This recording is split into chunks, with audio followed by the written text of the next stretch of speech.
to buy MEXC token. So before we start, this is not financial advice. I'm not professional or economic expert. So before investing in any project that you found on my channel, please do your own research.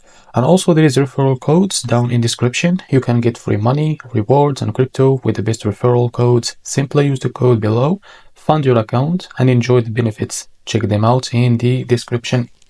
So as you can see, this is their X account, but before going and buy this token, make sure to check their X account and keep following their updates about this token. So to be able to buy this token, as you can see, this token is available on the screener here. And to be able to buy this token, just copy the token address from here. This token address came under the Solana network. Now for that, open your Phantom wallet and log into your wallets.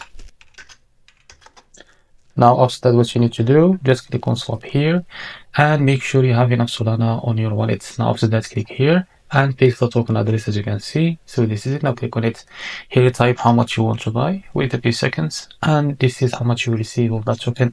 Select the provider here, for example Jupiter, and make sure to read all of that information here, and after that click on swap and you will be redirected to Jupiter provider page to buy this token. Now if you face any issues, just go back to this page and switch the slippage, because the most of issues came from it's caused by the slippage. Now switch it from here or custom it. Now after that, go and you will buy this token without any issue. So this is how to buy MEXC token. If you find this very helpful, please like and subscribe. See you in the next video.